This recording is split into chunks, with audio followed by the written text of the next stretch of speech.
All right. Like a typical Monday, kind of recapping the game from Saturday after being able to watch the tape. Really offensively, had some opportunities that we didn't take advantage of. I didn't think we played as well as we could have. Credit to Utah. That's a good defense. Had been playing good defense for a long time. But we definitely had some opportunities to make a play, execute a play a whole lot better, identify it up front a whole lot better. Protection at times wasn't there, and then we had some open receivers, we didn't hit them, and so obviously there's a lot to clean up there offensively. Defensively, I do appreciate the effort, all of us do, in regards to that fourth quarter play, giving us a couple of opportunities to get ourselves back in the game, let alone take the lead. Had opportunity to do that. We got to play the run better on defense. Throughout the game, had some opportunities to get some tackles. We got to get off blocks and stop the running game better. But our red zone defense, holding them to field goals, and then the fourth quarter play kept us in that game, obviously. And then special teams, the game-changing play, it's disappointing. And there's a lot of factors too. Giving up a punt return for a touchdown, it starts with a low snap, then it turns into a punt that's not placed where we want it, and then obviously the ability to cover and get a guy on the ground. That was disappointing. There is always some positives in a game. I do think, the way we kicked off, we stole a possession that was executed well. Caleb Lightbourne on the bunt kick that rolled out there that we stole a possession. That was good.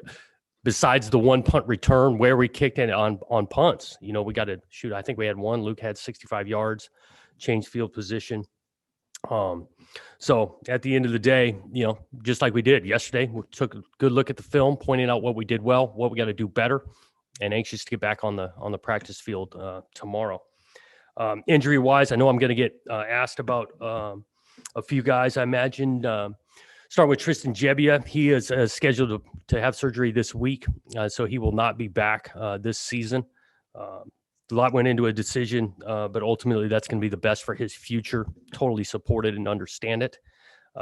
We had 3 guys miss the game, or maybe a little bit more than that, but 3 new guys in regards to COVID detail last weekend. There's a chance that Jamar, McCartan, and Reha could be back. We'll find out middle of the week on that. So currently can't tell you if they're going to play or not, but there is a chance that they'll be back this next week. Both BJ and Champ had shoulder injuries in the game on Saturday. Nothing long-term, but questionable for this weekend. We'll kind of see how they rehab and are able to get back throughout this week.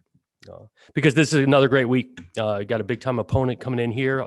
Awesome opportunity to be able to play a game again and reach their stadium. Stanford, we got a bunch of respect for the way they play the game, the way they coach the game. I think we're getting a confident team. They've had 2 nice wins in a row now, especially last weekend. I thought they looked really good.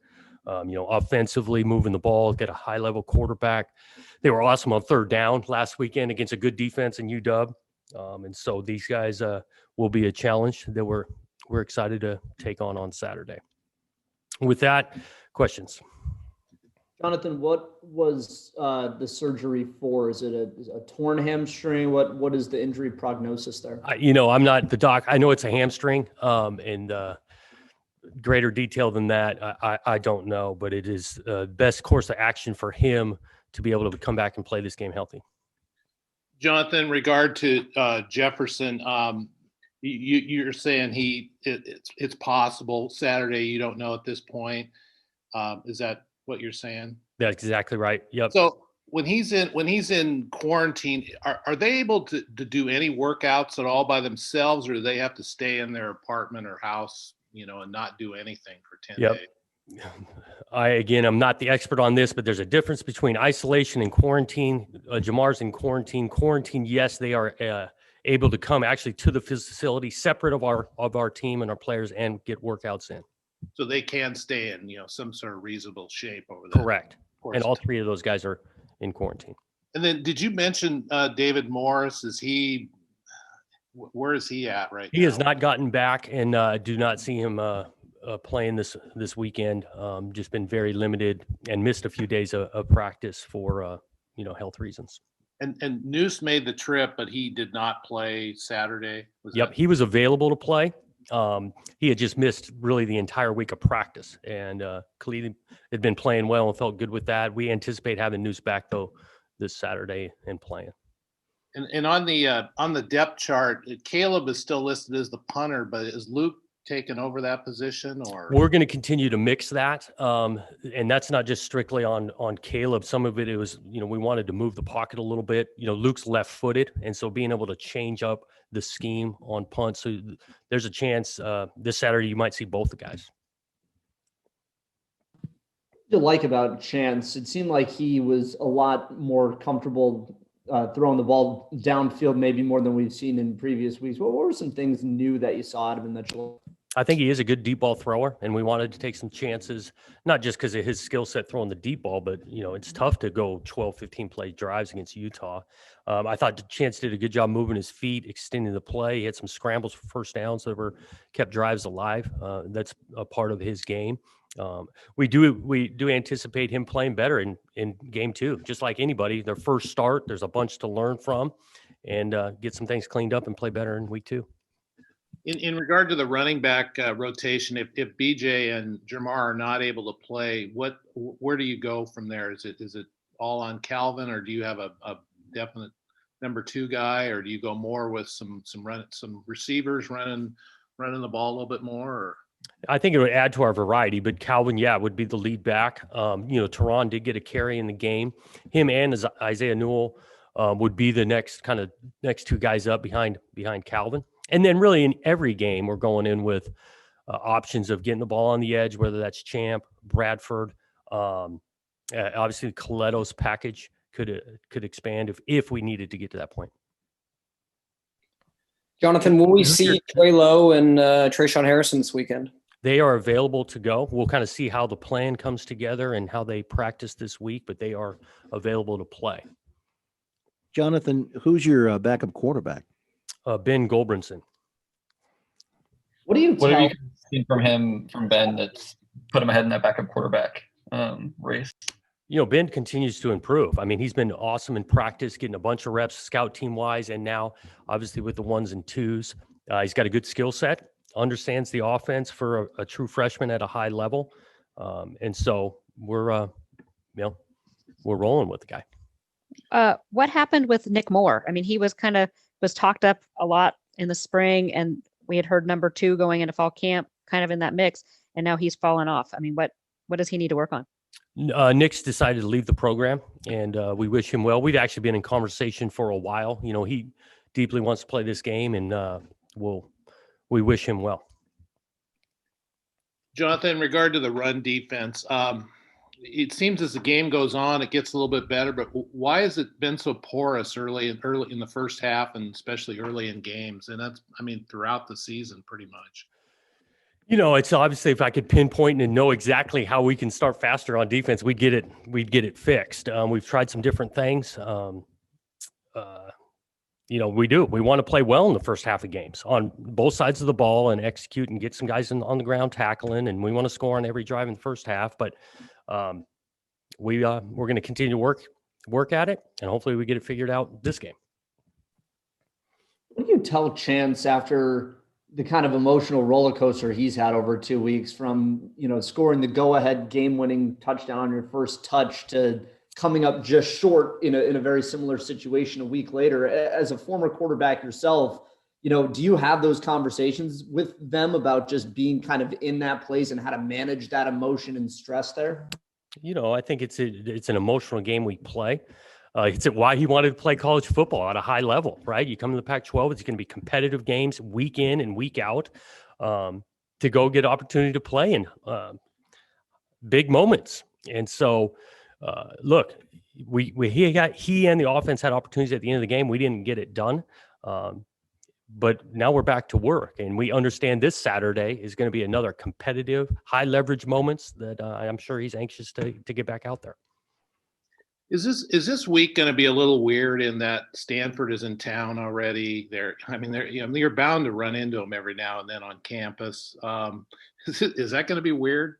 Well, it's definitely different. I just know we're excited to be able to play the game, and for different reasons, circumstances, they're here in Corvallis, but I don't think it'll be that weird because they're going to be in the afternoons. We'll be in the mornings. I don't know. We'll see them a bunch. Obviously, it's been a little bit of a struggle for Calvin Tyler to get carries during his career just because of the backs in front of him. I guess how cool is it to see him kind of take this opportunity after all the injury struggles that he's had? No question. Excited for him. He's worked really hard to come back from some of those injuries. He's worked really hard with, like you mentioned, some guys that are just in front of him. He scores a couple of touchdowns. He actually had a couple of good carries where that were just 2 or 3 yard runs that weren't blocked all that well, and he fell forward. And so I think he's another guy with that experience from last week that'll play better in game 2. Wanted to ask you about Anjay. He has so much charisma and joy when he's out there playing and on the sideline and everything. How does that rub off on other players? Well, I know they recognize it. They voted the guy captain now back-to-back years because he does. He's got a ton of energy, not just in the games. You should watch the guy practice. He's got great effort in practice, turning and running to the ball, always taking each rep with passion and energy. And I think it turns into how he plays on Saturdays. I mean, he had some couple great reps on Saturday of chasing runs down from the backside and making the game physical. So I know our guys, teammates recognize that the game means a bunch to him, and that's why they voted him a leader.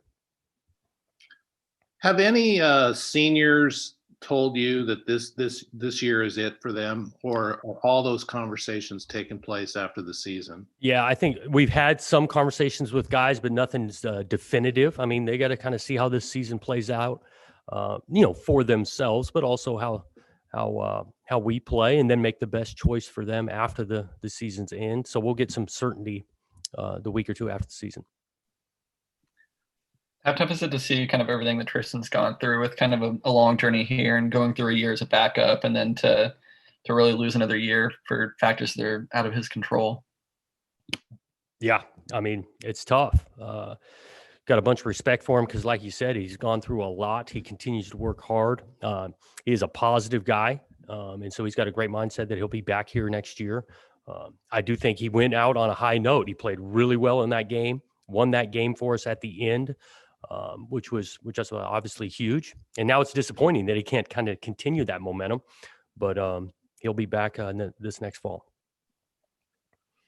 I'm probably being a little bit of an amateur Dr. Phil here, but it seemed like after the game, when you talked to the media, you had more of an edge to yourself than I've ever seen from any other game. Was there something about that loss that bothered you, or something that happened in the game that just seemed to bother you more than usual?